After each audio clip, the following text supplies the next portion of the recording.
ใจซ้อมกันน้องนี่คำฮักปีล่วงมาปีเฮาหลัดมากูกำว่าใจปีเปลี่ยนห้างคำตะเลียงขา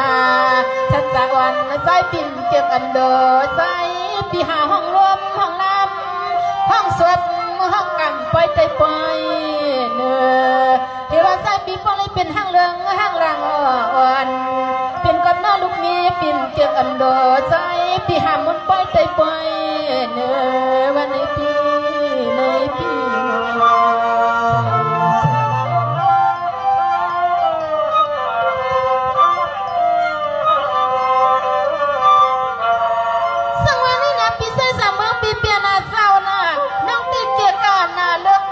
ตาสีขายเปียจ้าบ่ว่าออกเลยหามันสุดมือมันกำมันติไปหนึ่ง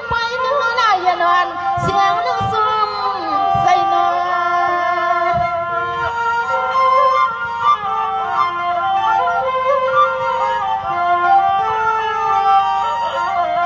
สังว่าปีเจ้าสามเมืองปีเปลี่ยนเจ้าหน้าป่อนในบ่ว่าสูงก็เปียงหักเฮาน้องเฮาก็เปียงหักเราปีตังน้องมอหลีเลี้ยวปงเมืองละปีสองปีตังน้องมอหลีกวงเมืองเอาใส่น้องนี่มาละกว่าอะไรก็ปีเดียวข้ามใส่ซ้อมน้องนี่คำฮักปีน้อยอยู่เถิงหังหลีหังเล่าน้องเฮาก็หานี่จะเมื่อไรยังน้องก็หักกว่าเปียงก็อันหักแหงได้เย็นอ่อนนาเสียงน้องส่งให้ป้าเลยเปลี่ยนผู้มองความดวงน้ำมีกอสองปีตังน้องส่งให้ป้าตัวในกวงน้องปีน้อ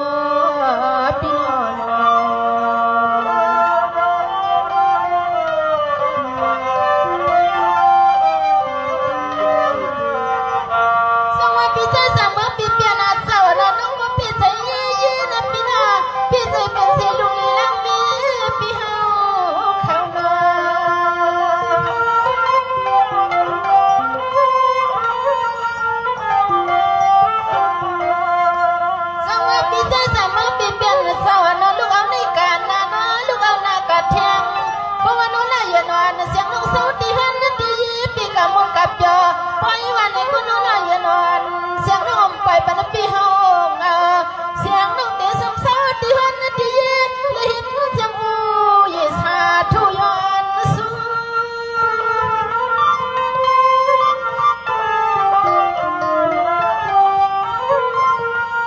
คำฮักปีน้องให้ปล่อยทุกกูคำกูขึ้นให้สู่เลยเฮาสัมปเลยเป็นเจ้าเขาเจ้าเงินน้องเตสุดดองพี่เกิงเจ้าเสียต่อซึ่งให้สองพี่ดังน้องปเลยอยู่เปียบยอสุดนะเจ้าสุดปานาซึ่งให้สองพี่ดังน้องปเลยอยู่เปียบยอสุดนะเจ้าสุดปานาโนสุโนแสนน้องนี่ให้เพื่ออะไรดีสอบแต่หน้าลงสังการคิดน้องนี่เจ้าปีนาเอาเขาดังนั้นเนาะโอ้ยสังวันนี้นะปีนาน้องกูจุ่มเนี่ยนะจุ่มนาที่นางมาโนเปียสนกรรมสตาเสียงน้องมาหอบทวดมาเปียวอยู่สิเลย้อนให้บริเป็นก็ให้กูเปียวสุดปานซึ่งให้พวกคนดังอยากดังผ่านมา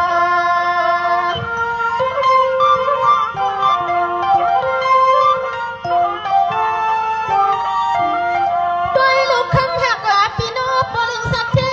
มีเรื่องสักนาทีขนุเจ้าด่านับไว้เจ้าดังเสียงเขาเจ้าน้อมมีอยากมีผ่านสวงปีดังน้องนี้ก็น่าสุดดังให้ปลิเป็นเจ้าด่านับไว้เข้มซอยบางใส่เฮือกปีใส่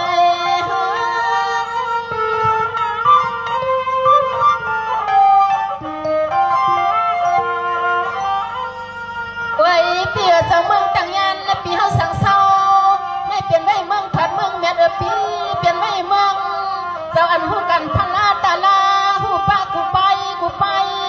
กูยิ่งกูใส่กว่าตื่นนาแก่เนียนนาเมื่อทุ่งเ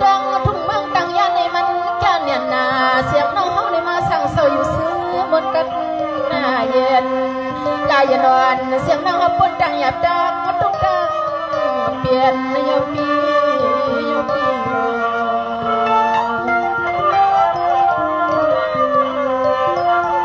ค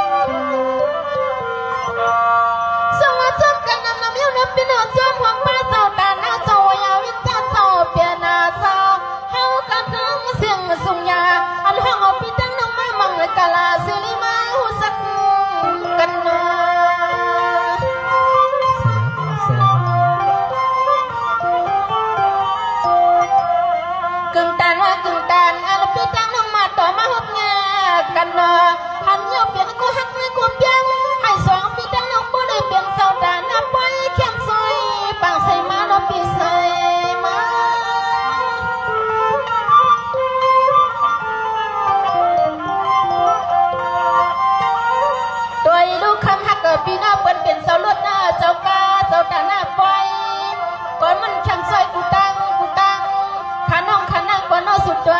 ไว้เตืองกาวาซึ่งให้ป้อเลยกาวพรับมาขาน้องเจ้าคำโพกำในนอนล่ายนอนเสียงห้องสวมเนยปีน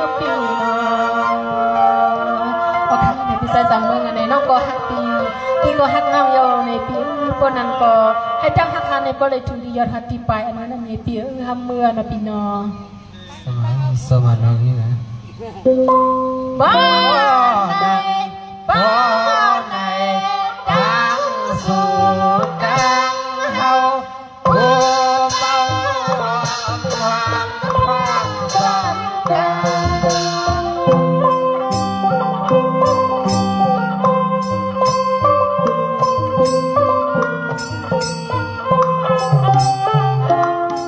น้องและพี่มี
Oi.